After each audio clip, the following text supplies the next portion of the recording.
How's it going, everybody? Welcome to episode 166 of the Hoots podcast, our very last edition as we're recording on Google Hangouts. Rest in peace, Google Hangouts.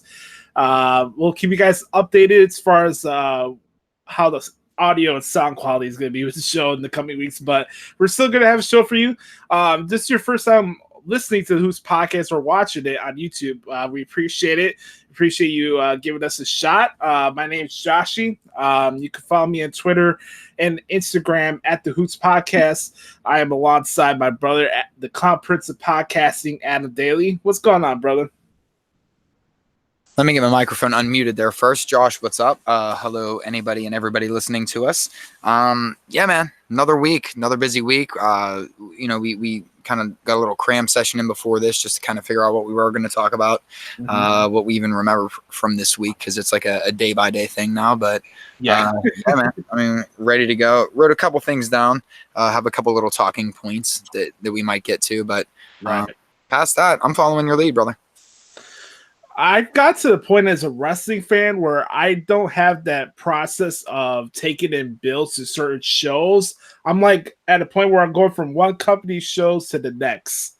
Like it's kind of different. I'm not fully into one bill for one company's pay-per-view now. You know, everybody's doing these comparisons between All Out and SummerSlam and AEW and WWE. I'm like, dude, man, I'm just trying to get by the G1. Yeah, and I'm not really comparing shows like that. Maybe I should be, or maybe I should. I don't know if I'm supposed to be or not. You know what I mean? But I'm not. Do what you want to do, brother. I was gonna say that's the first I ever even thought about comparing All Out to SummerSlam. To be honest, I didn't. You know, I'm kind of looking at them at two separate entities. But people did that with takeovers though too. Remember, we always mentioned that. Oh man, how's the main roster going to be? How they're going to top takeover the next day? You know, I did see on Instagram in a discussion underneath, which you know how well those always go, underneath a picture, and it was for All Elite Wrestling's first show, televised show. Yeah, and the main point of the discussion that I saw underneath there, Josh, is kind of what we talked about last week. Was everybody was kind of like, oh man, well, what am I going to watch first, this or NXT, or oh man, well, what am I? And that was kind of what, you know, like I said, like off the mic, you and I have talked about that for a while now, but I thought that might be their target thing. And I want to piggyback off that too. So, you know, what I do for a living is nobody's business. No, I'm actually a director of marketing for a company, and I had an intern come in today, and it was his first day. Maybe I wear a lot of villain. I've branded myself as the office villain and wear a lot of villain merchandise to the office when I'm in the office. So you know, I think it was the second time I'm meeting this kid, and he was like, "So you like wrestling, huh?" And I'm like, "Uh-oh, yes, instant connection, right?" So we were just talking for a minute, didn't get too in depth about it, but this is all we really said. And you know, I'm sure I'll get to know him a little bit more, and we'll probably like, you know, bust stones about wrestling and stuff like that. But you know, I was just like, yeah, man. And I mean, here I am with like a WWE cup that I carry everywhere with me. Like I'm the town drunk, you know, and it's like watered down Pepsi and like a Villain Elite shirt on, you know. And he's like, yeah, he's like, you know, I was like, you know, it's been pretty good lately. I said all around, you know, it's pretty good time, like to be a wrestling fan. He was like, yeah, he's like, there's just a lot out there. And this is exact words. He's like, you know, I don't watch Raw and SmackDown every week. You know, he's like, I make sure I follow it. He's like, but I'm just really, really, really following what AEW is doing. And I want to see what happens with them. And so now that's somebody that, you know, and I don't know how deep into the wrestling bubble he is, and I will crack his code the next time that I see him, trust me. But, but you know, just Josh, like how you kind of get so submerged in, you know, what's going on with the shows themselves because of the play-by-play atmosphere that you're in, because of you're transcribing all the articles.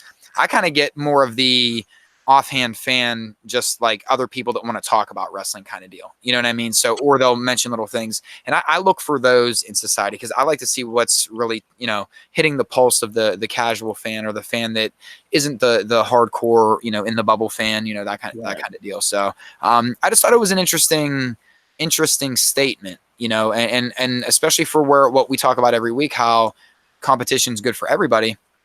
And it's nice to see. And again, it's that young demographic. I mean, this is a college student, and here I am, an old man, turning 40 in a couple months, baby. I'm already owning it. When you look this good, you can own 40 with a smile, dude. Yes, When you're feeling fresh too, God, if it's a wonderful feeling. But yeah, so I mean, you got to think that's that target demographic we talk about, and from that high school age to that college age. And his concern was like, yeah, I'm following WWE, but I can't wait to see what AEW does. What do you think about that? Let me send you that point. And like, what's your take on that? What's your take on that? Well, I humbly speaking, I feel like I could bring a unique perspective to the show. Like you're mentioning that I put a lot of my time into transcribing the shows and stuff. I think what I could bring to the show is that I could look into the bigger picture of what's going on with all these shows, because I'm actually paying attention to what's going on, and I'm not letting social media or my personal instincts prevail my thoughts over what's going on. Like, or Diamond Dave Meltzer. Yeah, I could look at things from a bigger picture standpoint instead of rushing to hot takes or whatever is on my mind. I think momentary reactions or fast-paced reactions to wrestling shows are kind of overdone these days. It's like going to a wrestling show and you have a match going on, and 2 minutes into the match, you're like, God, this is boring. The match just started 2 minutes ago, Right. So I think that's cool for him that he's very excited for AEW. Obviously, that's going to be the case for a lot of people because it's a new company with this platform and this opportunity to do something that a lot of companies haven't been able to do since WCW went out of business. So I don't think it's a bad thing. I think it's cool. I think it's cool. I think it's super cool because it's continuing the wrestling conversation, right? And that's ultimately what we want. And, right. Hey, listen, I think we all fall into, and I'm not excluding myself from this. I'm absolutely including myself in this. I talk about it all the time. I mean, I stopped watching, wrestling in my teenage years for a couple of years, and just, and then, you kind of sometimes come back to it. And it's just because it's something that I'm so passionate about. I'm not necessarily, I always kind of have my eye on what's going on, Right. But if you look at other things that I used to watch all the time, like, hockey, I'm in and out of, I just, at this stage of my life, I can't watch every season, every game, I don't even every playoff game. I just simply don't care enough. I really don't, I have bigger things, more important things in my life. Now granted, that's where, wrestling comes in, because that's what I'm eccentric about. That's what I'm passionate about. And that fills the couple hours a week, out of 168 that I don't have to worry about, working or parenting or whatever the case may be. Well, it's an escape. It's correct. Absolutely. Yep. So for me, I think it was cool to hear somebody that might not be paying attention to wrestling, because fair or foul, they're just not, as interested right now in WWE's programming as what, is what maybe they were at one time or will be in the future or whatever. There's still a conversation now, because there's this potential alternate, and there is an alternate right now that's happening. Yeah. And I think that's what's making it happen a little, Josh, this revolution or this paradigm shift is, I love that they keep using that. I think that's what's kind of sped this up a little bit, is that I do think fans wanted something.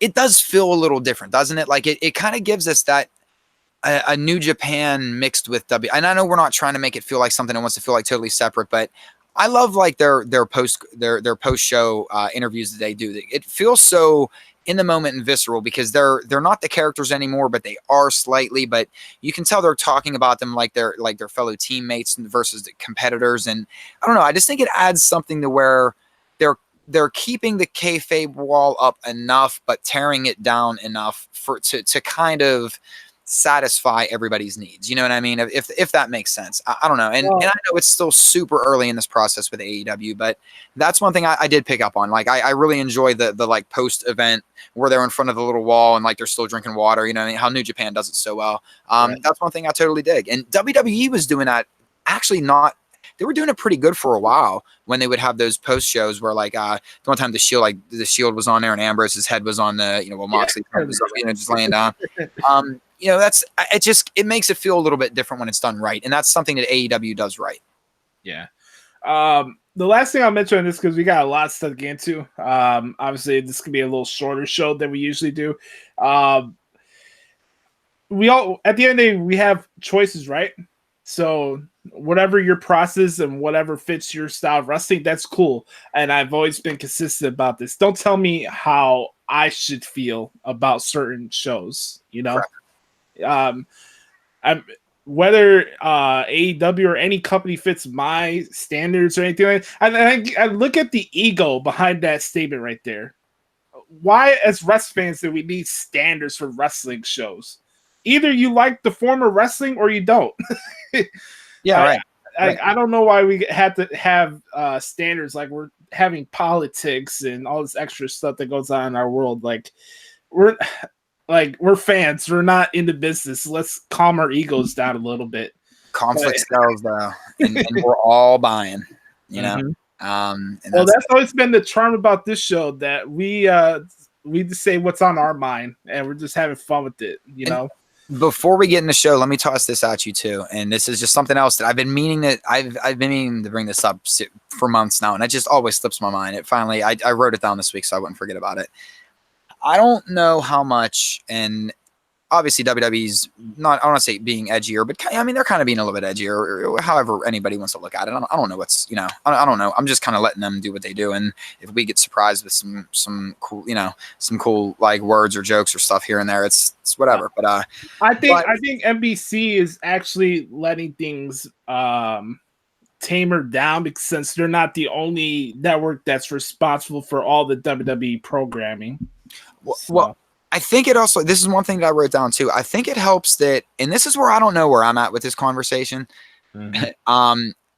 During Raw every week, and probably SmackDown too, but every week there's always a commercial, and they play it 85 million times, for women's razors, where there's 3 chicks trimming their bushes. So we can't say that sometimes we're always like, well, it's the sponsors, it's this, it's that.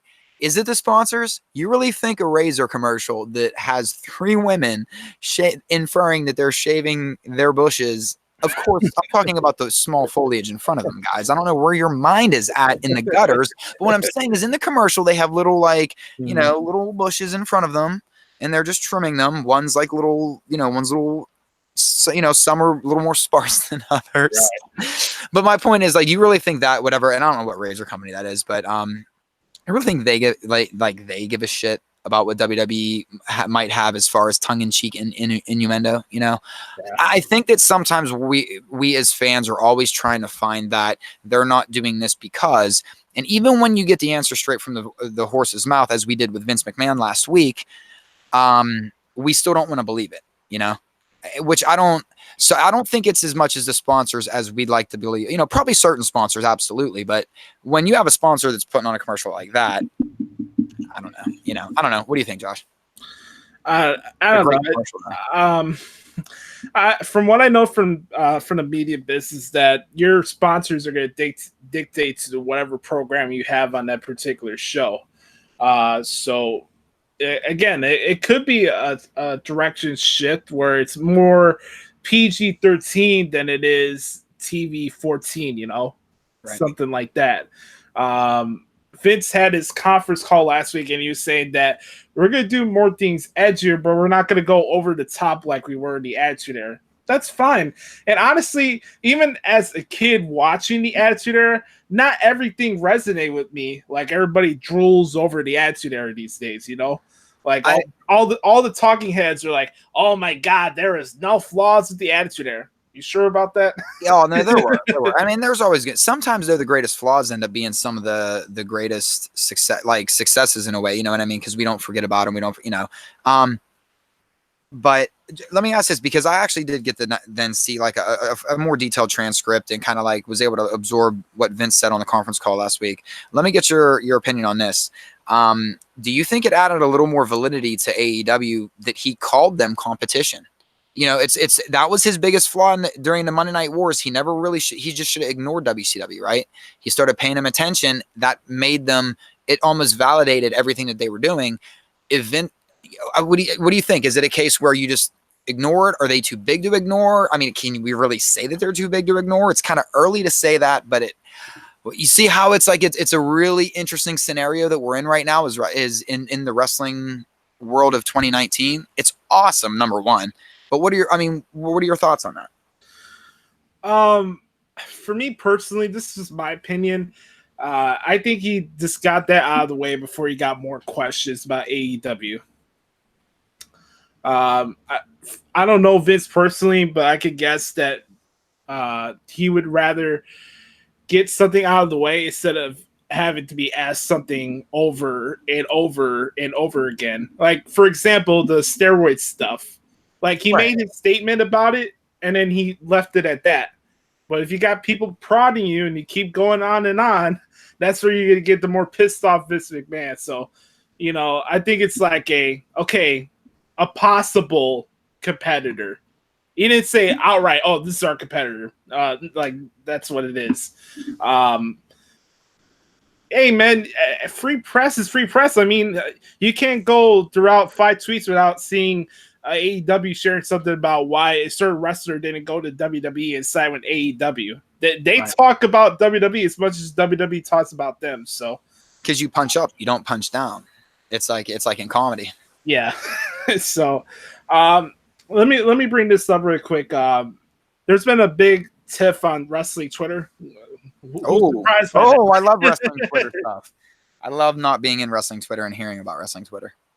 I'm not part of wrestling Twitter, but I have to look at this crap. Anyway, Rod's the only dude I talk to on Twitter. Right.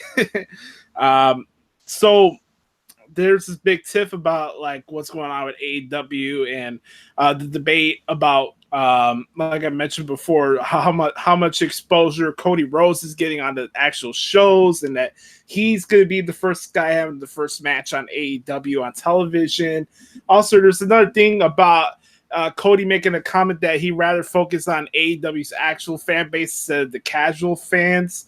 And there's a lot of back and forth. Like at first, I'm going to be honest, there was a lot of like, I'm not going to, fuck it. We're not a PG show. At least until we get through the eyes of a 9-year-old. I'll say, my daughter's not in with us yet, so we're good. There was a lot of dick sucking when AEW first came out with their shows and making all the announcements and stuff, and that's fine. Like at the point, like AEW was Teflon; they could do no wrong, and in some ways they still are kind of like that. But like now, there's a lot of more back and forth where some people are not excited about certain things going on with AEW. Some people are not happy about the fact that Tony Khan wants to make AEW the television show more like an MMA version of pro wrestling. There's a lot of back and forth debates. I'm not riding the fence because I'm not a sheep. I don't need to ride fences. I think I could speak for myself. Mm-hmm. You can speak for yourself. Right. So yeah, it's just interesting. And then you got also another thing where you have the Jim Cornettes of the world talking about ways that wrestling styles today just doesn't draw, and that the old formula still works. You have wrestlers. You have wrestlers coming out saying you should get permission from them for using their moves. I don't know, man. There's a lot of stuff. I think there's a lot of the contingency from the past performers and past wrestling media members, too, of how wrestling was produced back then. And that's the only way that works. That's the only formula that works. And then you have the people from my generation and younger that like what's going on with AEW and all these other wrestling companies. So there's a big clash. It's not just AEW and I'm stuck right in the middle of them two generations. Yeah, so it's not just the AEW WWE thing. It's also what do wrestling fans want? What do today's fans want as opposed to the people that are just stuck with the NWA and the Attitude Era back in the day? So I think clash. Here's a couple just points I wanted to pull out of that. Like one, I think it's the one thing where I never really like to compare decades or eras or whatever is because it's always and and I know a lot of you aren't going to like this because I'm going to get labeled an ageist, but guys, you know, listen to anybody intelligent. You learn from experience, other people's experience and experiences. And, you know, I always say this, like, you know, unless you live through this, like I was born in 79, so I'm not really like a 70s kid. I can't pretend to like remember the 70s and think it was this great thing. But in the 70s, there was a certain feel, a certain moment, a moment in time that art always tries to replicate and emulate what's going on, right? I say that because I can't look back at wrestling in the 70s and truly understand it for what it was at that time because I was not alive yet. You know, now we go into the 80s, now I'm watching. So I remember the first WrestleMania. I remember what it meant for them to finally be on MTV, what it was like for them to get Cyndi Lauper, Andy Warhol. Like, you get all these big names. Even as a little kid, you understand how big that is. You fast forward to the 90s, the same thing. There's that you know, immediate crossover. You know, when you can feel as a wrestling fan when wrestling is starting to get big or whatever. But the problem is that when we try to compare this big era to that big era to this, what we have is you can't take 80s hair metal and say that it would work in 2019 because it absolutely would not. It would not warrant any airtime in 2019. You know, White Snake would not be a thing. It's, you know, I don't know if, you know, there, and the same is going to be for professional wrestling, sports entertainment, because the characters are supposed to some degree, it's a play off of society. And unless you're in that moment viscerally, you don't really know how it felt in the moment. You know, you could listen to people talk about it all day long, but you, just like anybody else, to form a true opinion, you kind of have to be there to really truly get it. Right. So, you know, for me, the Attitude Era was in the right era when I was in my college years. So it was right when that type of programming was right geared towards my mindset and geared towards, you know, so I don't look at that still as like, oh, this the greatest era in wrestling. But it was at that time absolutely what brought me back into wrestling, because it was a little more adult themed. It was riskier. It was more edgier. You guys aren't gonna like this, but bro-ish, you know, it absolutely was. And let's listen, early college years, you know, whatever it was what it was. So I think it's hard to ever compare generations like that. I mean, you can compare. I'm never opposed to comparing athletes from different generations, although I think that's still somewhat hard to do.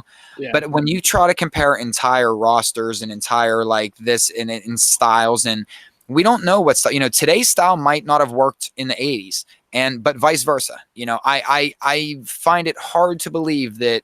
And listen, wrestling is different. Wrestling has changed, and there's absolutely a different style of storytelling that's happening that I understand. I agree to some extent that it doesn't tell as good of a story inside the ring as maybe it did at one time. But at the same time, you can say that it tells a much different story now because of the different appeal. And it's so subjective, and it's a never ending swirl of, there's no real right answer, because, you know, you can't replicate the past. You can only really live in the moment and appreciate what you have in the moment, versus comparing it constantly to these other generations that the characters that we have today and the styles that we have today wouldn't fit then, because that's not where society was. This is where society is, like it or not. And this is what's appealing to them, whether it's AEW, whether it's NXT, whether it's whatever's working in people's eyes on Raw and SmackDown, or whatever isn't working on Raw and SmackDown. And here's my thing: like, this not only pertains to wrestling. This happens with life, man. Like, absolutely, you have so many people that grew up with families that are so like narrow-minded with their traditions and this and that. And if anybody goes off the grid when it comes to, oh, you're a traitor, you're disobeying our family's values and this and that. Like, you know what I'm talking about, Adam? Like, yeah, I'm a Raider fan in Pittsburgh. Yeah, sure. Right. Like you said, there's no real right or wrong answer with this. Like, okay, rock and roll's not as popular as it was when I was younger. You know, it is to certain people in the niche markets of metal and rock and all these other separate categories of music. There's too many subgenres. It's there. Too much. And it's just it's an interesting clash that I'm still trying to figure out, because it's been kind of like a trend over the last 5 years where I remember you know, got the summer. I remember, you remember? Mm-hmm. The member berries are out. The book fairies are out. Like, I remember when I first started getting into the wrestling media stuff and working at WrestleZone, and like the big popular names were like guys who were watching wrestling during the AWAs and NWAs. And it's not a personal dig at them or anything like that, but like their perspective on today's wrestling is skewed to what they watched as kids. Mm-hmm. I've started watching wrestling in the Attitude Era. I don't look at today's wrestling based off what I saw in the Attitude Era. You know what I mean? Right.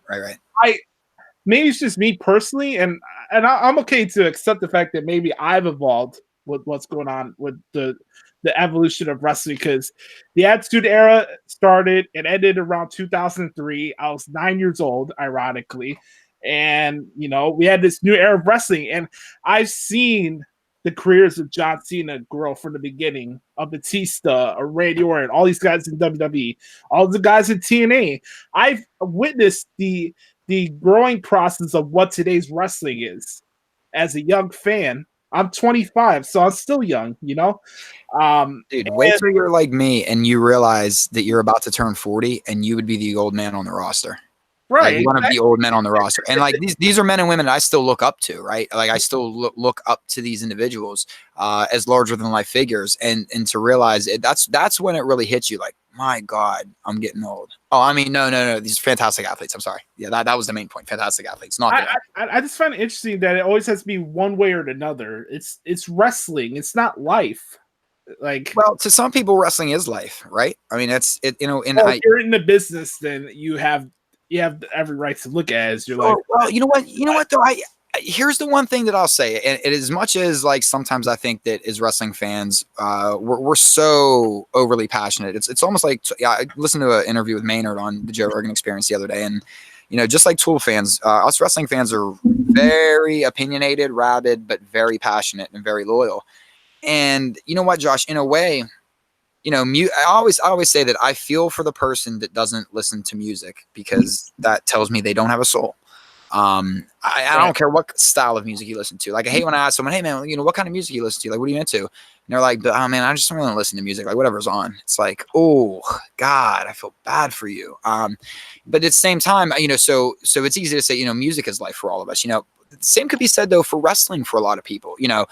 Is it an over obsession? Is it? I don't know. If that's what somebody's passionate about, and they've never, just because they've never walked through the ropes. Now, I want to say this with caution, because you have had to have walked through the ropes or be in that locker room to truly understand what it takes to put on a show and see timing and see the time blocks and who's up next and if there's wiggle room and rewrites and a million other things that I don't even that I have no idea about. But the point of it is, I think that there are people that out there that wrestling is life. They consume it all day long. That is their free time. That is their, and I don't think that's necessarily a bad thing. I think we need that so that the art form that we love so much has sustainability, because there's just like we always say, there's a million different things you could be doing than listening to us. There is a million different things out there right now, between like all these streaming services with new TV. I mean, it's too much. There's just oversaturation of like I love turning the TV off. It's some of the greatest part of my day is when I just hit mute on my TV and just nothing, and there's silence, and it's fantastic, but I don't know, Josh. I think that it could be dangerous to sometimes to an extent, because it does get, if it gives a fan a sense of entitlement, then it's dangerous. But I think that it's all right that if fans that are we need fans to be passionate about wrestling. We need fans to have like wrestling is life kind of scenario. They just have to understand that they can't control the narrative. Just like we can't control the narrative of music. We can't control what direction. Nobody wanted emo to happen. Listen, I got a couple bands. I got a couple bands too, but listen, nobody really wanted emo to happen. Nobody wants music to be sad. We want music that we listen to music to start jamming out, pump us up, get it like whatever. We don't, we want the one sad track on each album. We don't want to constantly be sad, And I think that's, but that was right, back in 05, 04, 05, we're coming right out of the war, right? Yeah. War just starting. There was a lot of emotions going on. Boom, bang, done. It was goth part 2. That's all. Sorry, emo kids, you're just goths. That's all you are. The Cure was a lot better at it. You always want something that resonates with you, and at the same time, you don't what I don't want to see is, you know, somebody trying to tell Taz what is and what's not behind the scenes of WWE commentary. You never done commentary before. Yeah, like, I agree with that. Like this sense of it, Tom, because you read websites and listen to shows like this doesn't mean you know more than people that actually do it for a living. Right. I agree with that.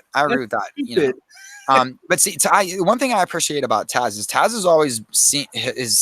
Listen, Taz. A lot of the ECW guys like Taz, Bully Ray, right. They know that they've seen, you know, the guys that are doing the podcast and stuff, like they see that sometimes wrestling has to evolve or else it is going to die off. You know, we had, you know, eras where wrestling was kind of, if not for the Monday Night Wars in the mid-90s, that might have been one of the best things that happened to wrestling just to get a buzz back into wrestling, you know, because it wasn't the men and women that were in the ring in the mid-90s. It's the fact that they were given the gimmicks of like a dude that was like skinning crocodiles, and there was a dumpster dude, you know what I mean? Like, I'm thinking of the casual fan, you turn it on, it's like, why am I watching this? So it was in some part insulting to maybe that older fan that always fell in love with it. It's like, okay, I grew up with all these fantastic wrestlers like a Bruno Sammartino, and now I'm watching a dude called Duke the Dumpster Drozier, you know? So you see where it kind of, for certain people, the old school guys, we're just in that generational shift again. You know, because social media's prevalence and how people watch these things and streaming and the 24-hour day accessibility and just things that are so much different now. And because subcultures are popular again, you know, it's giving people, I mean, it's giving a lot of fair and unfair debates, I guess, all across the board. And that's what I guess at the end of the day, wrestling's always going to kind of somewhat follow what's going on culturally.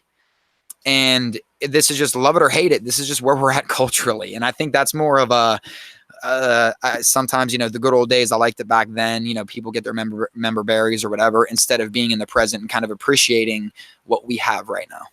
Right. Before we get to WWE, I want to catch everybody up what's going on with the G1. I know there's a lot of wrestling going on right now that some people don't even have enough time to watch the WWE shows.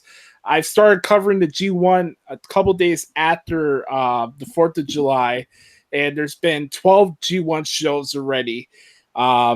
So just to catch everybody up, I got my reference sheet for those who see here on YouTube. My website, ProWrestlingTranscriptions.com, that's where I cover the G1. So for when it comes to the standings, Okada is up to 10 points. He's the leader for the A block. Kenta, Ibushi, and Tanahashi are all tied with 8 points in second place. Also, on the B block side, we got Jon Moxley on top at 10 points. Juice Robinson, Ishii, Hiroki Goto, and somebody else has 6 points. Oh, Jay White. Jay White has 6 points. So there's a four-way tie for second place. So interesting stuff in the B block. I think a week after the G1's over, I'm going to do a full recap just of my experience and talk about what really went down for the G1. I know it's kind of hard for Adam to speak on because he doesn't have time to watch it, which is fine. But, you know, I think it's very important for people to know what's going on when it comes to New Japan Pro Wrestling because they are dishing out good content. And I'm not just saying it just because I'm covering the tournament. I want to give a shout out to what these performers are doing because they're doing some really good stuff and they deserve the credit. Again, first off, I have to give a shout out to Kevin Kelly for him to agree to do 19 G1 shows. Each of them are like 3.5 hours long. And for him to do English commentary on that for that long and literally take a month away from his family, that's dedication. So I want to give a shout out to Kevin Kelly because that's not an easy decision to do, you know? No, it's tough. I mean, it's you know, it's part of the job. It's, you know, that's part of the undertaking, but it's never easy. Never easy. Right. So I let you guys know what's going on standing wise. There's been some really good matches, obviously, when it comes to the G1. I'm not going to give out any 6 or 7 stars. Don't worry. Here we go, throwing stars again. First one we'll talk about here really quick was Juice Robinson and Ishii from the other day. Holy shit, man. Like one of the best stories that I've loved about the G1 so far this year is that they're bringing out the inner aggression to Juice Robinson. Like first we established what his character was in flamboyance and finding who he was outside of WWE. Now you're seeing like the aggression coming out of Juice Robinson. That match was fucking awesome. What else stood out to me? Jon Moxley's still picking up victories. I mean, he beat Naito, which surprised me. I thought that was going to be his first loss, but Jon Moxley beat Naito. Will Ospreay's been losing a lot of matches for as much smack as he talks on Twitter, but it's cool to watch him perform. Zack Sabre Jr. is kind of like playing the role of Christian, where he throws a hissy fit every time he loses a match, which I think is pretty funny. I saw his meltdown, and he blamed everything on what's his name, on Boris Johnson. Yeah, it was the greatest thing I've seen in so long. Oh, for Boris Johnson. I'm so sorry, England. I know we're not better over here, but I'm sorry. Next week is gonna be insane. So check this out. They got a show. So today's the 1st. So they got a show Wednesday, the 7th, 8th, next Thursday, the 9th on a Friday, 10th on Saturday, 11th on Sunday, which will be SummerSlam, and then the 12th on August 12th on a Monday. So they're doing 6 shows in a row next week of this G1 tournament as they reach towards the finals of this tournament. Oh God, it's gonna be insane, dude. Wow. And then for this weekend, really quick, the top matches, I'll let you guys know before we get to the WWE stuff. Kenta against Bad Luck Fale. This is the Saturday show. You can watch it on Access TV. Zack Sabre Jr. will be fighting Lance Archer. They are faction members inside Suzuki Gun, which is cool. Will Ospreay gets Evil. Evil's had a really good tournament, by the way. Tanahashi against Ibushi, which was a rematch of last year's G1 Climax Finals. The main event for the Saturday show this Saturday is Okada against Sonata. These guys have had some barn burners over the last New Japan specials that I've watched. This match is going to be insane. This Sunday, for the B block, you got Ishii against Yano, Juice Robinson against Taichi, Hiroki Goto against Jeff Cobb, Jon Moxley against Jay White, which is a match I'm looking forward to a lot, and Tetsuya Naito against Shingo. I'll definitely say the more entertaining matches have come from the B block, in my opinion. A lot of them vary, just depending on what the actual combination of matches are, but it's fun. I can tell you right now, with covering with the G1 and all the extra stuff that's going on in the world of professional wrestling, I'm like at the top of my game as far as like typing out these sequences, man. Like there's not a style of wrestling that'll throw me off guard right now, and it's fun. It's a fun challenge to cover these style of matches, and it's a lot of fun. So that's a G1 update for this week. Isn't it nice having fun with wrestling? Yes. And you know what, though? Fair or foul? Let me ask this question. I mean, because you are transcribing all of these, so you're watching them, and I know you don't. Well, it's not just a tournament match. So I'm covering the entire show of that day. No, absolutely. But I mean, not only with I'm talking like just New Japan and WWE and Impact and NXT and AEW. And I mean, you're transcribing all these shows, just, all over the place.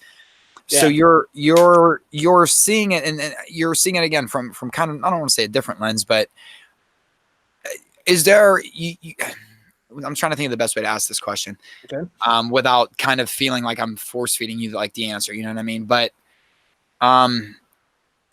don't you feel that in a way, fair or foul, because there's always going to be arguments. It's just, unfortunately, because of Twitter and other forms of social media, the arguments are right in our face, you know, but hasn't it added a little bit of fire to hasn't it lit a fire underneath everybody's ass? Do you think, when you've watched these shows, can you kind of feel a little bit more of a wrestling frenzy, or the athletes going a little bit harder, or in your opinion? I mean, is it even whether you agree or disagree about the hype or lack of hype or whatever around a certain company or criticisms or whatever, is it when you're transcribing, when you're really digging in and you're really focusing on what's going on, have you noticed a difference over the past, even like say maybe year or two versus the years prior when maybe competition wasn't as, I want to say not as prevalent, but wasn't as easily accessible and I guess inside the wrestling bubble as talked about, and Right. You get where I'm going, you know what I mean? Things changed once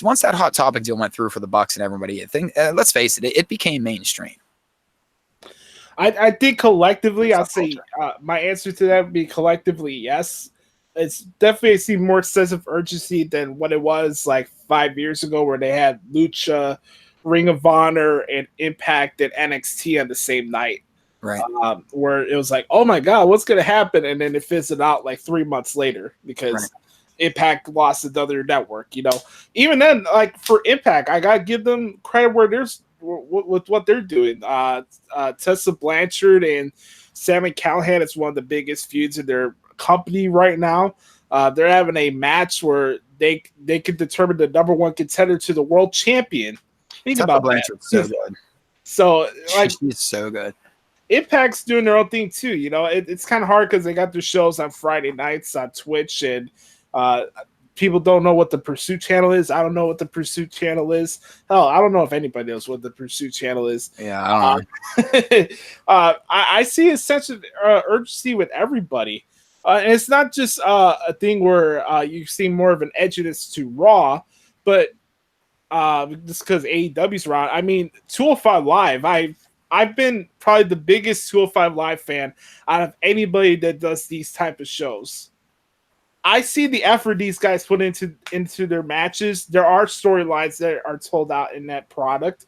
And I see as good matches on 205 Live as I see on the New Japan show or AEW. This past week, they had Drake Maverick and Mike Kanellis have a 25-minute unsanctioned match. And these two have been feuding with each other for 6 months since Mike joined 205 Live. So I see a sense of urgency with everybody. It's keeping the fans on their toes. It's keeping the fans in the audience on their toes because you don't know what's going to happen next. It's keeping me on my toes from a transcription point of view, and I hope it's keeping people on their toes watching it at home too. So, and do you think that? Because you look at somebody like Orange Cassidy, who is, by the way, has one of the smoothest gimmicks ever.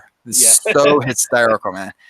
But you look at we're really just one viral video away from anybody breaking out in a weird way. You look at what Joey Ryan did. You look at you look at just these little spots over the past couple years that really bagel guy. No, I'm kidding. Yeah, right. But if you look at like a lot of the stuff that's happened and I feel like it's given men and women because we always want to knock the product or knock this company or don't go to that company. And see, I've never agreed with that sentiment because in today's day and age, that if you're given any kind of television time or any time in that ring whatsoever, and it doesn't matter what show it's on, whether it's Impact, 205 Live, Raw, SmackDown, wherever, you have a chance to become a viral sensation overnight. Mm-hmm. You really do.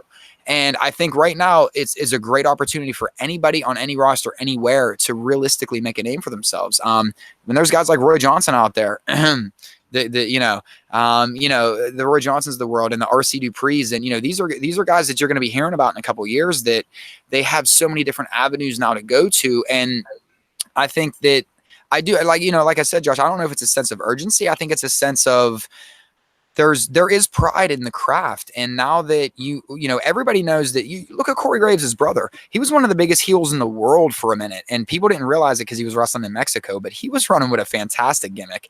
Yeah. And, Sam Adonis. And, but everybody is, any talent right now is kind of just that one gimmick away, or just because if it catches on online, on social media, I mean, whether or not that's your 15 minutes of fame, it could get you a contract at company X, Y, or Z, Right. And I think that's where for me as a wrestling fan, what I've noticed is that it does seem like the men and women are going hard or are going, sometimes to the point of fault, but I'll take I'll take faults and slip ups and whatever, as long as there's no injuries, over something that's so perfectly crafted and they're afraid to, take a chance and afraid to make a mistake, because we're always in every match, every promo, every whatever, we're one moment away from something being viral like that, and we never know what it's going to be.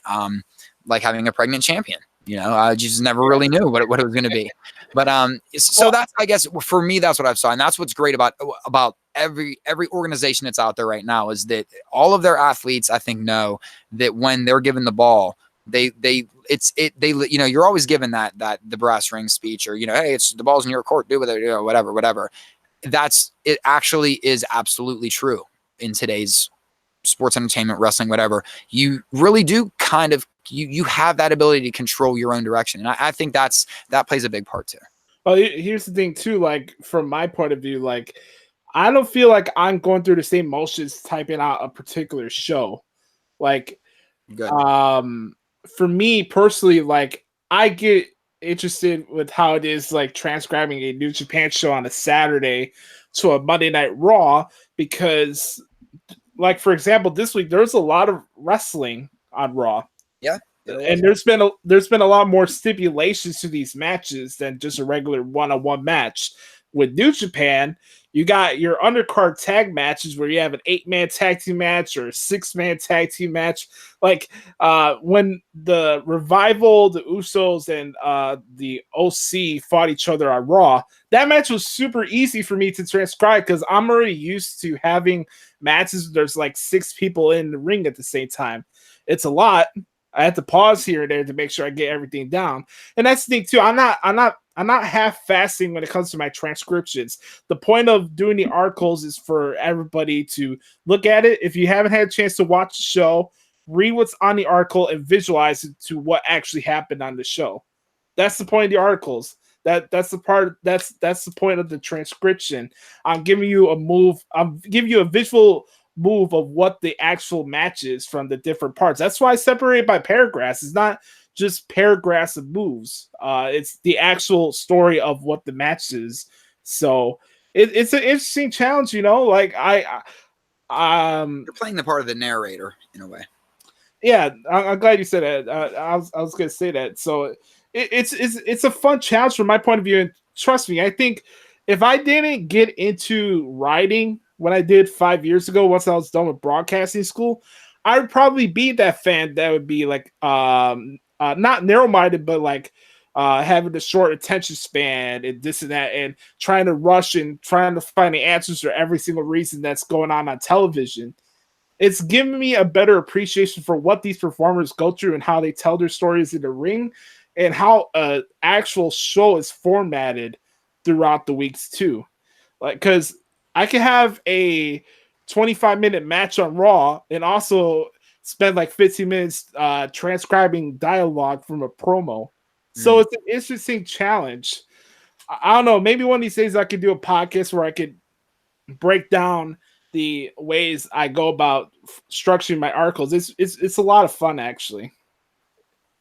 Yeah, that's a lot. Like for me, I'm afraid that would almost. I hope I'm not confusing anybody, but I think people get it. And if not, go to Pro Wrestling Transcriptions.com. There you go, cheap plugs. But no, man, I think, like I said, like at the end of the day, if you can write it, everybody has an opinion, and sooner or later, nobody's going to give a shit about opinions anymore. And It's going to come down to what you can do for people and what you can't do for people. And like I've always told you, where you have a leg up over a lot of just people that like squawk boxing, is that you know how to transcribe a match and tell and be that storyteller for just narrate the story that's being told to us. There's not a lot of people that can do that. That's why I'm not giving booking opinions while the article's going on. Right.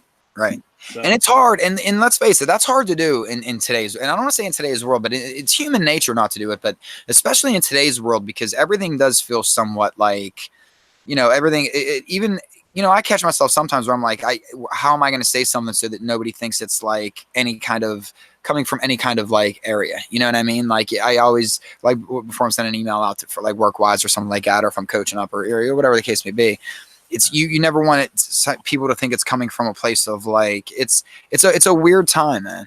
It's a weird time because people take things the wrong way. It's just, I saw this funny conversation on Twitter where a friend of mine, God. her son is at the stage where they're asking why, and I don't have any kids, so maybe you could add crease to this where I'm going with this. Like, Oh, I certainly can. I just find it interesting that even in today's society, you still have people my age who are still the Y age. They question every little thing that's going on. Even at my age, not even AJ's age or younger, like my friend was talking about on Twitter. Like, why are we still in the Y age? I don't get it. You don't need the answers to everything. That's the part about life where you actually learn as time goes on. No, but you know what though? You can separate the bullshitters from the bullshit whenever you ask why, and they can't give you an, that's Right. that's where most Twitter conversations end. If you just ask, well, why do you feel that way? Typically people can't give a response that has any substance to it. It's just a quick emotional, response that's feeling first, that, no real logic or factual basis behind it. It's just, well, this is how I feel. Yeah, I'm not gonna spit something out just because I want to. Yeah, I apologize to anybody, but the world don't care about your feelings, and the world don't care about your opinion. The world cares about what you can do for it. And I think a lot of people just waste a lot of time, and what you do is different because, again, you're building towards something. You have your thing going. A lot of people are just out there blurting out their opinions for, on Twitter for absolutely no reason other than free market research for, whatever company you're talking about. Right. You are the test subjects. You are the guinea pigs. The guinea pigs. Oh, man. Kneel before Zod. Mm-hmm. For when I first started doing the articles, I thought maybe it'd be like some type of leeway where I have practice of writing down the TV format of what the shows is and just knowing what it is with the matches and this and that with the sequences. But also now it's got to the point where I have everything I need as far as references for moves now. I'll never forget the advice that Kevin Harvey gave me when it came to announcing for his announcing seminar I went to, because Kevin Harvey was the guy behind the Rise female wrestling promotion here in Chicago and has done work for Shimmer and AEW in the past. I met Kevin like 3 years ago at an AEW show. Was this from the Wonder Years, Kevin? Was he on the Wonder Years? That Kevin Harvey? No, I don't think so. No, but Kevin was the right name. Kevin was a really cool dude, and he said, it's important to understand the moves, but at the same time, tell a story of how those moves affect what's going to happen towards the end of the match at the same time too. So, I feel like the more I keep doing these articles, the better I'm going to be if I ever had the opportunity to do actual commentary. I really pay attention to what happens with commentary. I am a commentary guy. We talked about it last week. Jim Ross is the reason why I got hooked in professional wrestling. Kevin Kelly made me a fan of New Japan Pro Wrestling. Mm-hmm. So think about it. Like, I want to be like those guys. So, like Mauro Ranallo, fantastic guy. I don't know if I would have been interested or had any interest in Cruiserweight wrestling if I didn't hear the commentary he did on the Cruiserweight Classic and what he did on 205 Live before he left to NXT. Mm-hmm. I really appreciate the art commentary.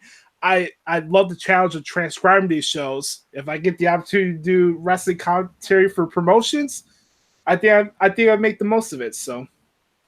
Hey, you never know. Look at Chris Van Vliet, now all elite. Chris Van Vliet sounds so good when it rolls off the tongue, don't it? No, I'm happy for that dude, man. I'm happy. He's awesome. That's where I always say, don't knock the hustle in. But we always say on here, man, it takes 10 years to become an overnight success. Yep. And for people, when people say, oh, you've been doing it for 2 years, now I'll give it up, 3 years, now I'll give it up, 4 years. You just never know, man. You got to keep at it. And I think too many people give up too quick. So, and then they in turn turn their animosity towards whatever, that rejected them, whether it's, pro wrestling, whatever the case may be, because they just, whatever. And then they just start shredding the business. And I'm not talking about your typical fans. I'm talking about some other, people that maybe wrestling is just different. Again, I do believe that wrestling does have to at times change with what's going on in society, and you are going to lose an older demographic in the process because some of the older demographic can't stay as in tune with the younger demographics and what hits with younger demographics, and which ultimately is what pushes any product. So yeah, unless it's like Metamucil, then you're gearing towards some old motherfuckers. Right. Or me.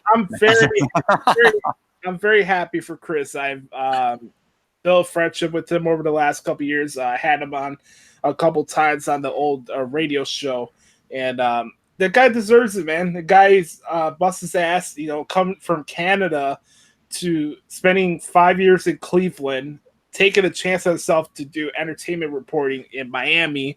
This dude's interviewed almost everybody in the kitchen sink. The dude got to interview Margot Robbie.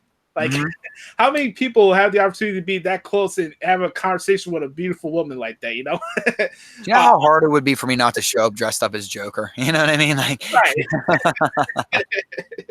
I'm very happy for him. Even though there's going to be some fun back and forth interaction with him and MJF as the shows go on. Chris Van Blue, I never forget that from that press conference he did. Yeah, it was good. That was gold. But, they always say the cream rises to the top, but I always think good people that put in the work always rise to the top too. So. Absolutely. I mean, and listen, good things happen to good people, and that's and that's where I know a lot of like professional jealousy, tends to get in the way with humans. But that's why I always say I never knock anybody's hustle. When your hustle gets you to the top, especially when it's your hustle, not like you're not in a system somewhere where you're the 9 to 5. Yeah, when it's on your terms like that, like I always tip my hat to anybody that can do that. Right. All right. So we got SummerSlam coming up a week from this Sunday. It's crazy, man. And then at the end of the month, we got AEW All Out and NXT UK TakeOver Cardiff on the same day, which is pretty cool. Adam, you get the double dip on that. They got the Cardiff special. It's going to be during the afternoon, and then that could lead into All Out that night in Chicago. Our fantasy football draft may or may not have been bumped a day early, so it wasn't the same night as All Out. But that's just I ain't one to gossip, but you ain't heard that from me. No, it's not my league. It's not my league. Oh, I think it was your league. Yeah, no, I think there was just some fear that All Out being the same night was not going to be a good idea. Well, lucky break then. No idea. No, it's cool. Like they announced yesterday for NXT UK, they got Walter against Tyler Bate for the NXT UK Championship. That's gonna be a lot of fun. Mm-hmm. Tony Storm against Kaylee Ray and Gallus against the Grizzled Young Veterans. I gotta say this: watching NXT UK every week, I love the Grizzled Young Veterans. Zach Gibson and James Drake are a very, very good tag team. For anybody that does watch the UK takeovers and the NXT UK show in general, those guys are awesome. They got a bright future ahead of them. Besides that, man, SummerSlam's coming up, and we got 9 matches announced already. We had Raw and SmackDown this week. We're saving certain stuff for the show for AJ's segment, but I just want to get your thoughts really quick of like what matches are you excited for SummerSlam, and what stood out this week for you as far as the shows are concerned? Oh, good sir. Every time you think you're asking the questions, I'm changing up the answers to the form of questions. Thanks, my good brother, want to know how you feel about the 24/7 championship being around Maria Kanellis' waist. Hey, make Chicago proud. I'm good. Chicago's own, the first ever pregnant female WWE champion. Think about that. I think it's hilarious. Well, to be pregnant, you do have to be female. I mean, that's one thing I think that's still, even though, I mean, we can identify the moniker that WWE has a pregnant champion. I think that's awesome. Oh, no, it is awesome. No, it's totally awesome. Now, so how long do they drag this out for? And let's just play like I'm not trying to play fantasy book or anything like that. Let's have fun with this. Like, how long does it get drug out for? And just who would it be like comical? Because it's gonna have to be comical, right? It's gonna have to be so like. It's going to be either satirical or there's going to be something that's just over the top with how she finally drops the title or whatever. But how do you think they do it? Do you think that, I mean, is there long-term value in this? Is it funny to you? Is it annoying to you? Is it like, No, I think I started laughing instantly. I think it's tremendous, and I think Maria's done a phenomenal job with the TV time she's been given. Oh, yeah, I know a lot of people are saying that Mike Kanellis has been emasculated and he's being buried and this and that. I don't agree at all. Stop. You know how he's not being demasculated or emasculated or whatever is the fact that he's man enough to play that role on TV and not complain about it like all you idiots on Twitter. How about that? Exactly. He's more of a man than any of the complainers will ever be. I was just about to say that. No, it's cool. You're gonna know Drake Maverick's gonna show up at one of those mammogram things or whatever, the things where you have the husband and the wife and they're like have their legs wrapped. I don't know what it's called. I never had a kid before, so like Drake. The sonograms. Yeah, there you go. Yeah, Drake Maverick's gonna dress in disguise in that thing and pin Maria while she's laying down or something like that. So it's gonna happen. I don't know. This is going to be interesting because if I forgot to say this. Mike had an awesome tweet the other day. He's like, Maria is showing off her title at everybody at the TSA check-in at the airport, like begging them to pin her, begging the security people to pin her. Oh, it's so good. She's playing. Listen, she plays the role well. She's always played a great antagonist very well. Champion. First ever pregnant champion. How long do you think they ride us out? I'll give it a week or two. A week or two. But the fact that there's an underlying story from 205 Live with Drake Maverick and Mike Kanellis, like the fact that Mike came out of that mosh pit with the title, I thought that was hilarious. Yeah, and it does tie in pretty well with the fact that Foley said that, like, listen, this isn't going to be, a Raw or SmackDown thing. This could be any show. It could be NXT. It could be 205 Live. It could be NXT UK. It could be, So you're right. I like that it adds a little bit of the 205 Live atmosphere. And it does give some of these performers a little bit of extra TV time that deserve that TV time on a Raw and a SmackDown. Well, let's say like they have like a signing thing in Toronto next week, right? Because they got SummerSlam, right? I don't know if they're doing a fan access thing here for Survivor Series. They haven't announced anything for that yet. But let's say like you have somebody roll up R-Truth at the signing, while he's signing autographs. Like, how cool would that be for the people in the line for that? To see a title change like that. But how do they get the title off of her without her filing workplace like something? Because she's pregnant. You can't touch her. This is so great. It's wrestling. They'll figure a way out. I know. That's because it's going to be so off the wall that people are going to complain about it, and it might be real cheesy, but I think that's the point of all this, right? People still complain about the 24/7 title. It's people who don't have humor. When they opened the show with that video package where it was like, the most coveted championship, I was like, oh God, what are they doing tonight? Like, you kind of had a feeling it was going somewhere and it was going south real quick, right? Yeah. I like that they're kind of using that championship and that title to troll people a little bit too.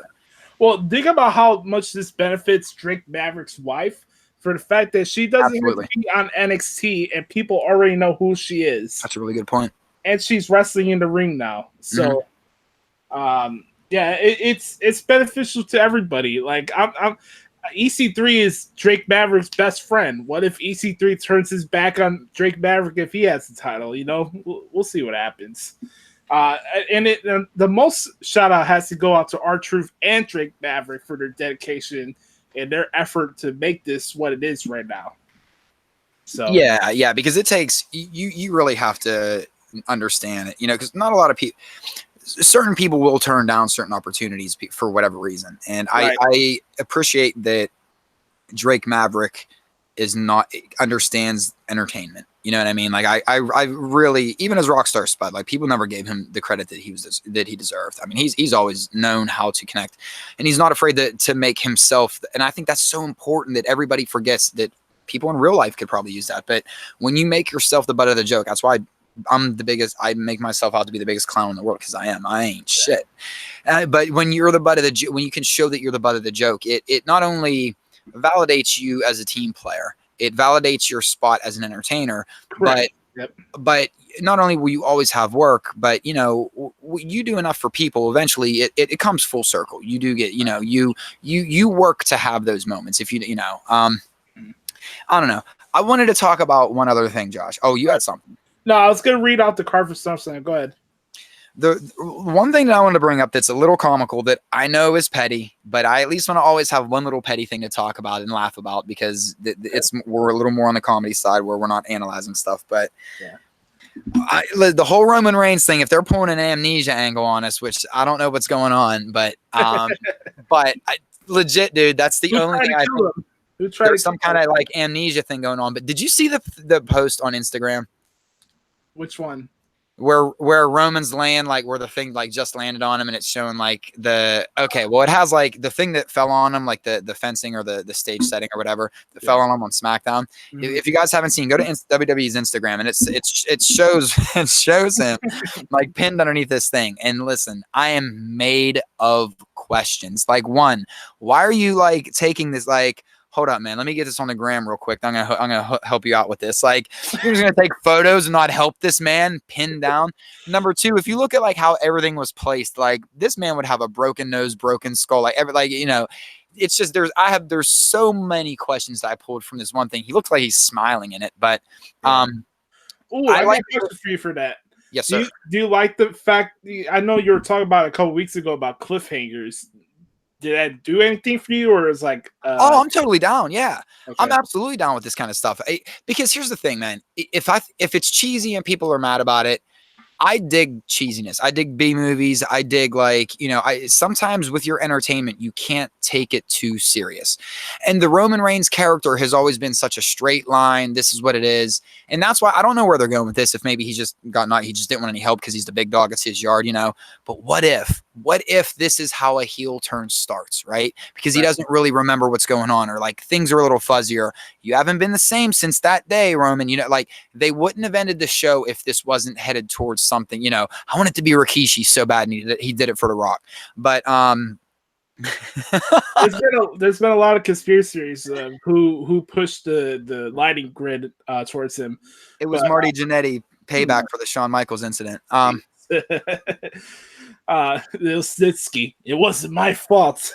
It was definitely Snitsky in this point. There's a picture lingering around of somebody wearing a Buddy Murphy t-shirt. I don't know if that's something where Shane McMahon has somebody new to go after Roman. Maybe. I wouldn't be opposed to that. It's not a bad idea. Somebody said Daniel Bryan. They keep teasing this career-altering announcement or something like that. Who knows? Maybe Bryan wants to go after Roman. I have no idea. It's not a bad idea. We'll see. Obviously, this is something that they're not doing it just for the sake of doing it. Roman was supposed to make his announcement of who he was going to fight at SummerSlam, and he did it. So we'll see what happens. Right, and just the way that it was set up, like you said, for the cliffhanger ending, that's when there's going to be something long-term with this. And we might not know get the full payoff until it hits Fox. You know what I mean? We honestly might not. And I'm okay with that. I think people are going to want answers soon when this is going to be more of a slower, this is going to be a slower burn, but not as slow as this isn't going to be a 6-month burn, storyline on this one. Right. But I think this could take us into like an October-ish of like what's going on with Roman Reigns, almost like the Who Shot JR season of, was that Dallas? I think it was called. Yeah, Dallas. All right. I know that's well before your time. It is. It really is. Yeah. Before we go through the eyes of a 9-year-old, let me read off the match really quick for SummerSlam coming up a week from this Sunday. Trish Stratus against Charlotte. The Miz versus Dolph Ziggler, AJ Styles against Ricochet for the U.S. title, Finn Balor against Bray Wyatt, Kevin Owens against Shane McMahon. If Kevin Owens loses, he'll quit WWE. Kofi Kingston defending his WWE title against Randy Orton. I really like the video package they had for that feud on SmackDown on Tuesday. Bayley and Ember Moon. With Alexa Bliss winning this week on SmackDown, I think that's going to be added to a 3-way. I mean, Bayley and Alexa have been feuding with each other this entire summer, so Alexa should be added to that match. You don't think that'll be a 4-way? I don't know. It would be Nikki. Nikki, yeah. It's not a bad idea. I wouldn't be opposed to that. Becky against Natalya. This one's looking to be a submission match at SummerSlam. and then Brock Lesnar, who literally mollywopped Seth Rollins on Raw. That was hard to watch, man. That was not. It wasn't a pretty sight. So those were the matches really quick for SummerSlam, and then for TakeOver Toronto, Adam Cole, Johnny Gargano, 2 out of 3 falls. The Street Profits against the Undisputed Era for the XC Tag Team titles. By the way, I saw some people say that this was the cheesy segment during Raw. I don't care. I thought the Street Profits and Seth Rollins thing was pretty funny. It was cool. Yeah, I thought it was cool. Velveteen Dream against Pete Dunne and Roderick Strong. That's a triple threat match for the NXT North American Championship. That's the match I'm looking forward to the most. Shayna Baszler against Mia Yim for the NXT Women's Championship, and then Candice LeRae against Io Shirai. So we got 2 women matches on TakeOver for this one. So, all right, we got all the updates out of the way. Adam, you know what time it is, right? It is.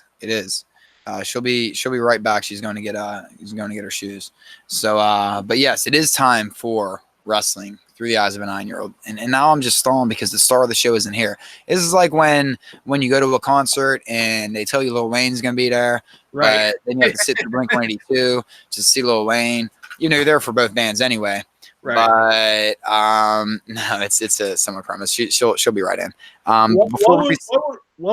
would you feel if Wayne didn't show up that night? I'm curious.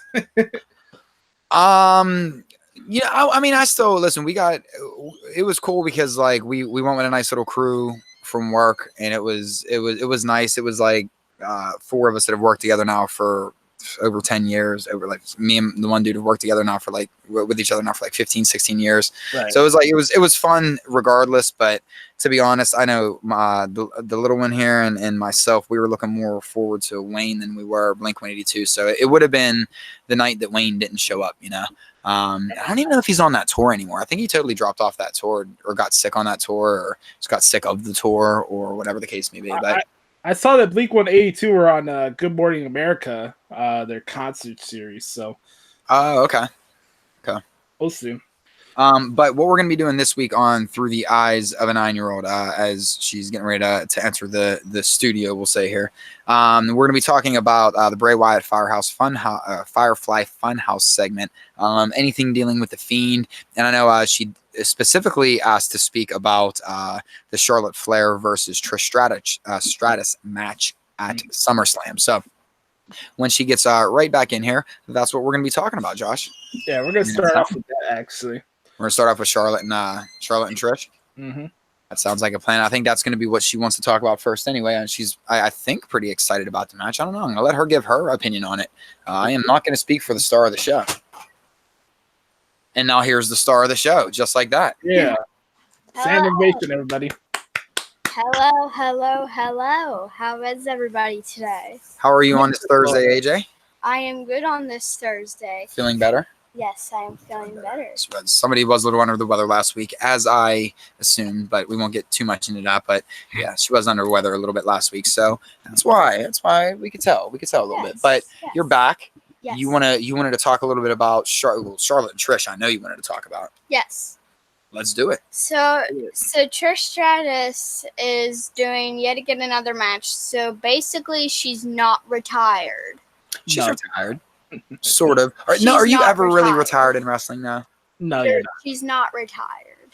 I don't think you're ever truly retired. She's not supposed to be wrestling. Terry Funk's not retired yet. Yeah. But she's wrestling. Well, she's not an injury retired. Obviously. So I think that's. Still, I guess she's making her comeback, I guess. Well, do you like these special attraction matches where it's like a legend comes back? You do? Yes. Okay, because this is I don't want to say this is the first real big one, but this in a way is the first big one. It is a big one. Because the Alexa Bliss Trish one didn't happen like it was supposed to. So now we're getting kind of like Trish versus Charlotte. Do you like it better? Do you think this is the right, would you prefer somebody else against Trish, or do you like it how it is? I like it how it is. I never really seen Trish wrestle other than in Evolution. So true. So I don't really know. It's the one thing we hit upon last week, Josh, is like. Plus, she was wrestling in a different era, so it'd be hard to tell if you wanted her with somebody in the modern era than back then. I remember. I remember. I remember Trish had her first retirement match with Lita in Toronto, ironically. What was it? Unforgiven? Adam, something like that? Yeah, I think so. Yeah, 2006. So, I think this is pretty cool. This is a big deal. Obviously, her being from Toronto and SummerSlam being in Toronto is an added bonus to her being in the match. But yeah, this is a pretty big deal. I'm actually excited for this. AJ, would you like to see these older performers only on the bigger shows? Older, watch what you say there, kid. Huh? I said older, watch what you say there, kid. Oh, yeah. More refined. I prefer. More refined. She's old. She's not. First of all, she's around my age, and she is a beautiful, wonderful woman. So we're not going to that. Yeah, but she's not around your age. She's freaking in her 50s, 60s, something like that. Trish is not. Yeah, she is. You were brutal. No, Trish is around my age. No, she's we're close enough. She's in her 50s or 60s. No. Do I have to Google spot you already? Go ahead, Google spot me. Go ahead. Continue on. Go ahead. Anyways, she is old. I think Josh was asking you a question. She's not. Oh my god. Anyways, continue. Would you be? Do you prefer the older veterans? Okay, perform on the bigger shows, or you like to see maybe a one dream match per pay-per-view? Do you have a preference or no? It doesn't really matter to me. It really doesn't. Trish is only 42. Oh my god. Okay, so. There's no way she's legit. 42. She's around my age. Like Wikipedia is lying to you. Somebody edited Wikipedia. No, somebody was listening to this and edit Wikipedia like 5 seconds ago, just to make you feel good about yourself. She's freaking 64. I no. You're such a hater. You're such a hater. Hey, Adam, is Ric Flair 90 at this point? Oh my god. He's 1,000. 1,000. So real quick, he looks like a dead reptile. I'm gonna interject with some a bit of unfortunate news. I just got a push notification. WWE Hall of Famer Harley Race has passed away at age 76. Who's Harley Race? Years before your time. Well, obviously, if he's a legendary. Yeah. Harley was a big influence on Triple H. Actually, he trained Triple H. These are the facts. And Killer Kowalski's. Man, it sucks. Harley's been dealing with a lot of illnesses over the last 5 years. The guy could barely walk. I'm glad that he's no longer in pain, but it sucks whenever the legends pass away. I mean, yesterday was the 5-year anniversary of Roddy Piper passing away. I didn't see that, yeah. So...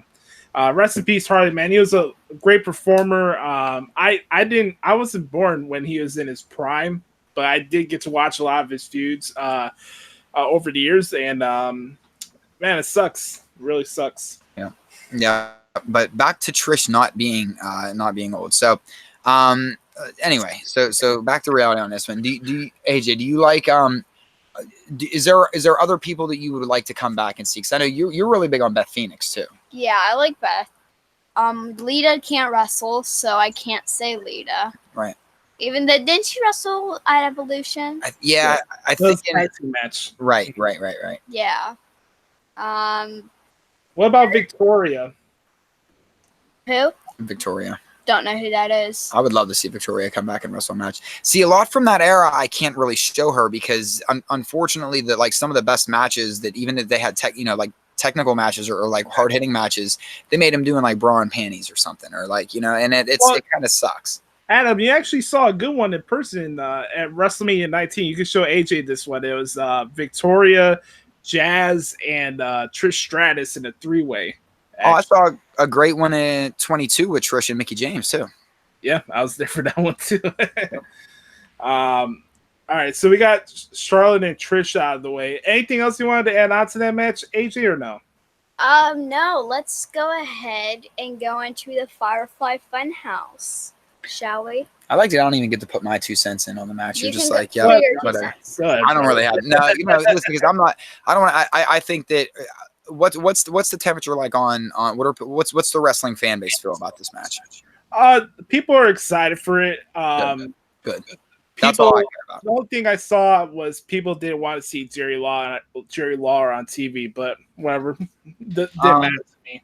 Yeah, I mean, they were in Memphis. It makes sense, you know what I mean? And especially from that era, I don't want to say that era, but it was Jerry Lawler was so influential in that Trish Stratus era. You know what I mean? I'm not saying Attitude Era, but I'm saying that Trish Stratus era, like when she was there, you know? So Right. I think it made sense from that. I'm super excited for this. You know, Trish was awesome in the ring. So for me, it's cool because now, like, my daughter gets to see Trish, like, compete under today's terms, not under the old terms, you know? Correct. And I think that's going to be cool for all of us to some degree, but especially those of us that now have children that watch, I think it'll be cool for us. So on to the Firefly Fun House. Wait, let me get my last words in about the Trish thing. But it doesn't matter because she still freaking points everywhere. Where is she pointing? He's still on this. Absolutely nowhere. She's been on it. This is all I've heard for the past week. I get it, but where's she pointing? Where's she pointing? I don't get it. Where's Where Christian is looking whenever he walks out and he starts, you know, he just puts his hand up to his eyes and Hey, why does Drew McIntyre look like he's having a seizure every time he poses on the top turnbuckle? Exactly. because when you're that muscular, I think your muscles sometimes just tend to just seize themselves and they're like, this is where we are, and you can't help it. And you're like, oh, Well, it's weird. McIntyre has like the old school Undertaker lighting, and yet he's like having a seizure on the top rope. yeah, and he's also freakishly scary at the same time. Dude's so shreddedly ripped. Yeah. Oh, by the way, AJ, what did you think really quick about that brawl that closed Raw this week? Did you like that or not? The brawl that. Yeah, the brawl. I like the brawl.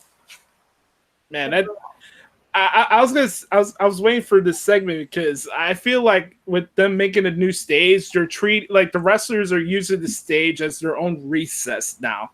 Like, seriously, it's like their own playground. Mm-hmm. They can do anything they want. That somebody's gonna break that step before they make the switch to Fox. Yeah, Wait. absolutely. I also want to talk about the 24/7 lumberjack match. Oh, the mosh pit match. Yeah, the mosh pit match. And then you guys continue on whatever you're talking about, but then we'll talk about the mosh pit, then the Firefly Fun House. Okay, go ahead. Yep. We already gave our 2 cents about the 24/7 title, so go ahead. So with the mosh pit match, I thought it was pretty funny. I thought that one of the girls would get it for some reason, but I'm actually glad that they stuck with what's his name getting it. Mike. What? Mike Kanellis. Yeah, Mike Kanellis. I'm glad that they got him to get it because now first pregnant champion. Jeez, here we go. First pregnant champion.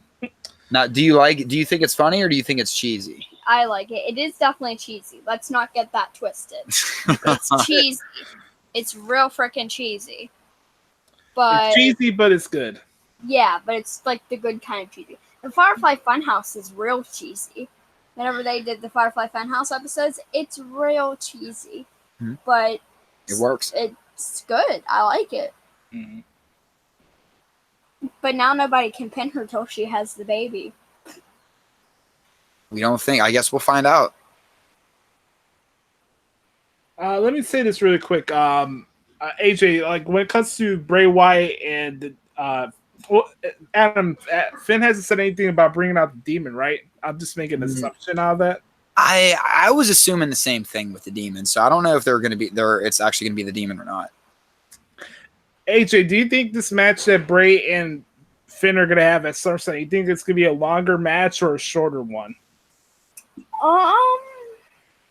I'm not sure. As my dog looks at me like I'm a weirdo, I'm not really that sure because it could be long because of Bray, or it could be very short because of Bray. It might not even happen. Mm-hmm. That's a good point. Like it. You don't think it'll happen? I'm just handing it out there.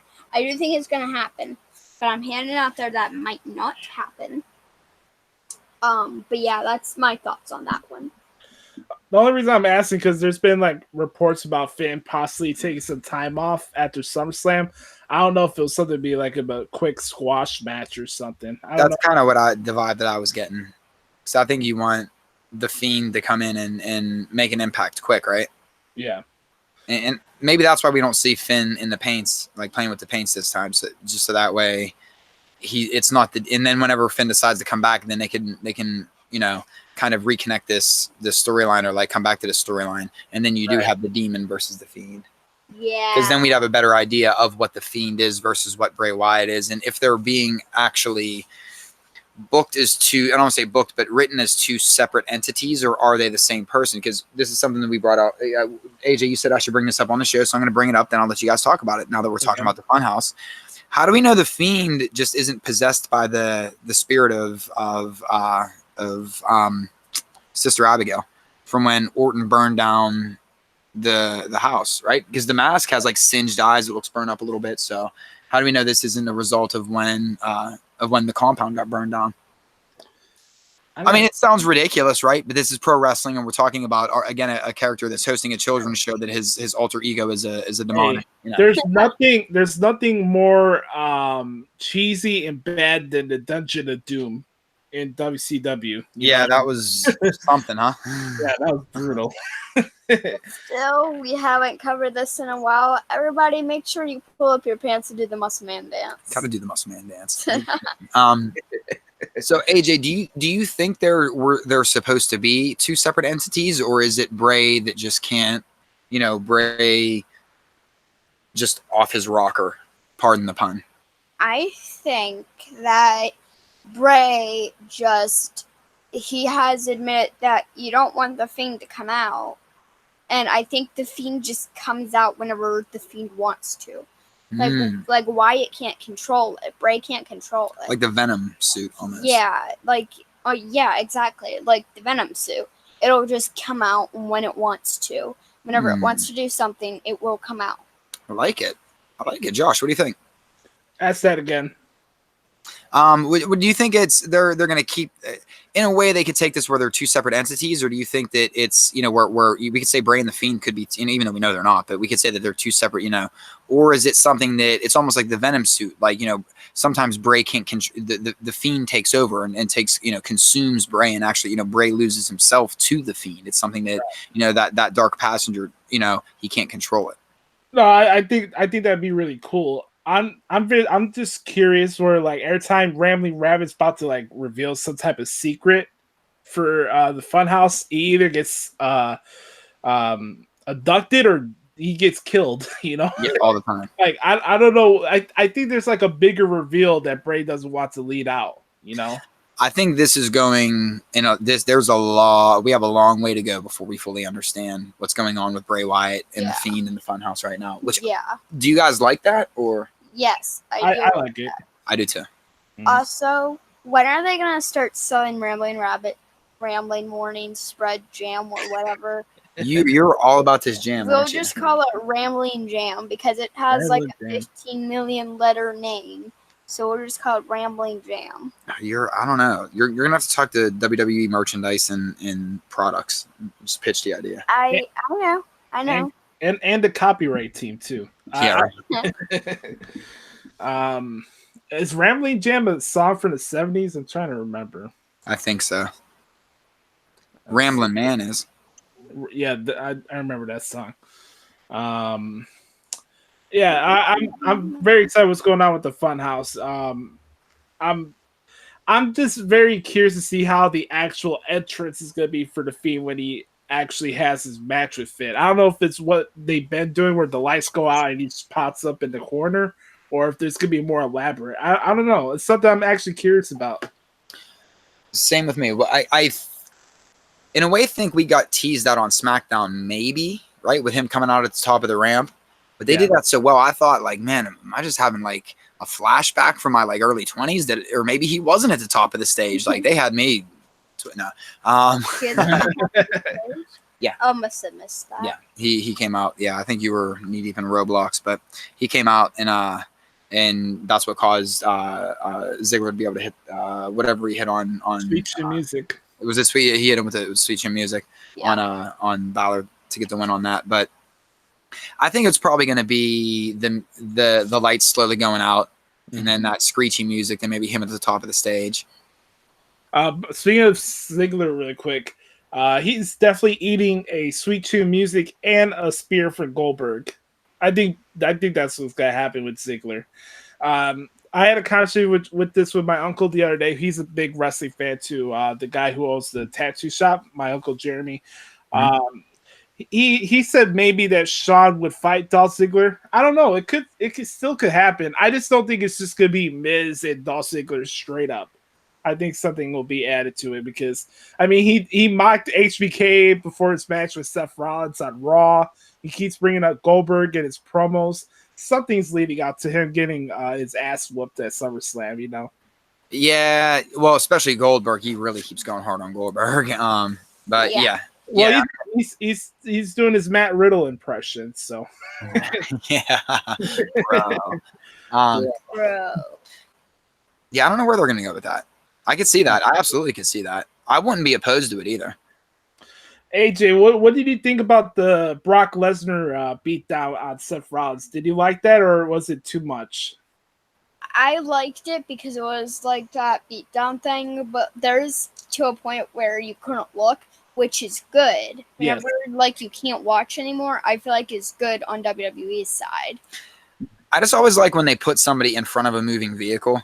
And it's like, no, you're not going anywhere. Like, as soon as Lesnar got out of the way, why wouldn't you just hit the gas pedal? You know what I mean? Like, Yeah. I mean, obviously, I know it's wrestling. We're not supposed to ask these questions, but it's just like, I always love those kind of spots. Or like, I get what you're saying, but I think Brock has the credibility where somebody would actually stop their car. I wouldn't know what to do. There'd just be a warm thing of fluids going down my legs. I wouldn't even know what to do. Yeah, exactly. Yes, thank you. No, more like you would be pooping. Probably that too. Like I think that was his gimmick for a fight a couple of years ago. Yeah. Except it was more vulgar and involved puke as well. So we'll just leave it at that. But listen, the good part about the whole the Rollins beatdown, I liked it because I thought it was good because it was effective in Lesnar. For the first time, you see Lesnar. You kind of see a crack in the Lesnar-Heyman scenario. And I'm not going to say that there's going to be a fallout, but you've never really seen Paul Heyman tell Brock Lesnar to stop or pull him back or disagree with him or whatever. Because at the end of the day, now that they've already hinted that, Heyman has some, has some pull around there, they kind of hinted at that. Right. That's technically one of his superstars, right? Yeah. AJ, before we wrap up the show, because we got to wrap it up in a couple minutes, was there anything else that you wanted to mention for the show this week before we close the show off? No, I think we have covered everything. SummerSlam a week from Sunday. We're up to like 9 matches so far. Is there a particular match you're looking forward to the most, AJ?